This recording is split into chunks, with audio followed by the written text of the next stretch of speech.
Hey, welcome! What you're seeing right now are 4 different types of WS2812B addressable LED rings that are inside my speaker grill. Stay tuned. So you're seeing here the 4 rings that I've actually ordered from AliExpress. I'll leave a link in the description below, and they're fairly cheap, they're not expensive. And the way I'm going to do this, I'm going to glue the different rings on a piece of board. Actually, it's going to be plexiglass because you'll see that the board did not work.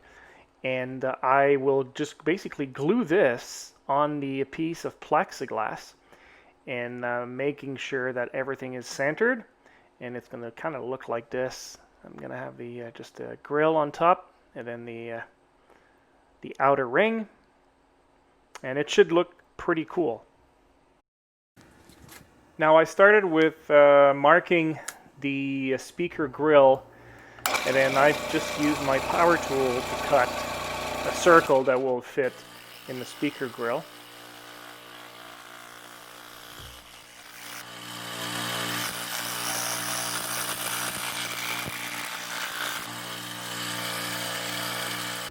And a bit of sanding.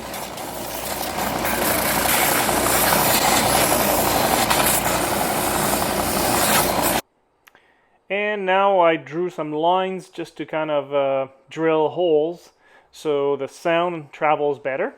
And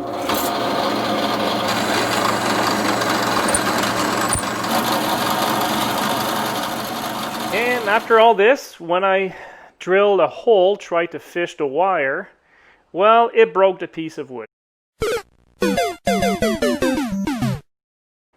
So let's try something else. So I got a piece of plexiglass. Actually, this is really high-end tinted plexiglass that I use in one of my builds.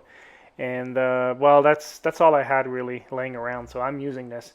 So I did the same thing, kind of cut with my tool and made it circle, and then I glued the different rings on it.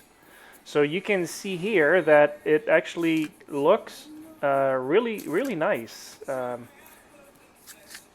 And if you look at the back, like you cannot really see the wires. And this is mounted with the outer ring. And this is basically, once it's connected, how it looks. So I'm very happy with this, and I'm sure if you try this, you will be happy as well.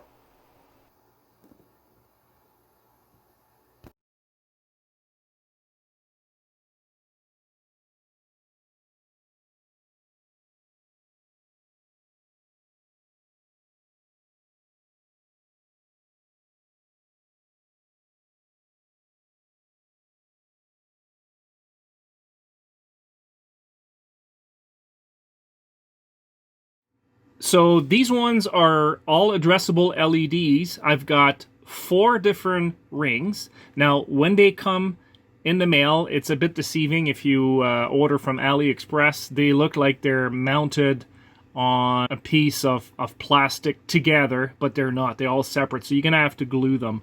But it's not a big deal. So I've got 4 rings. So the middle one is 8. I got 16, 32, and 64.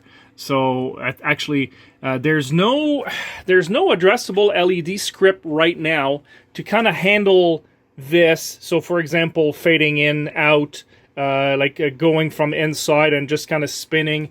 Those would have to be created manually.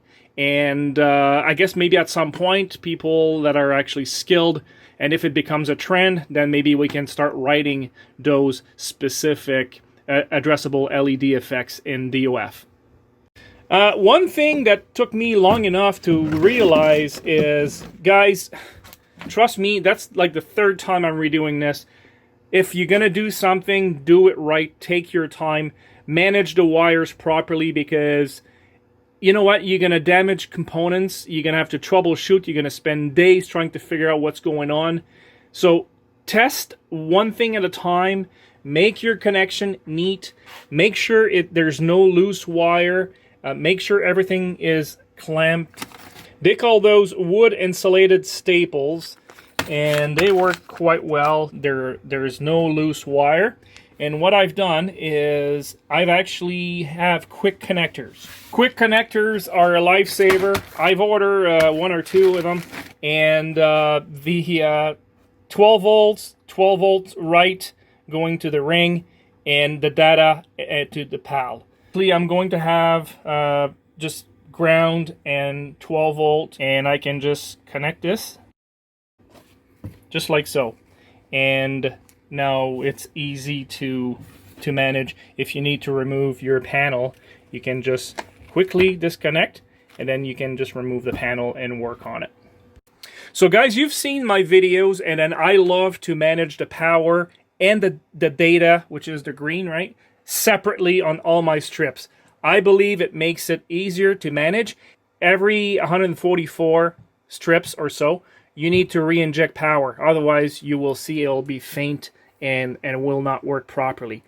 In this case, I do not have to inject power for each strip because the power will be distributed in those 3 wires, right? Red is the 5 volt, green is the data going to the PAL or your teensy, and then the white is the ground. So I can just daisy chain them using the provided connectors, and I just send a power to the strip right here. Okay, so this is for left, right, and then the data to the PAL will be here.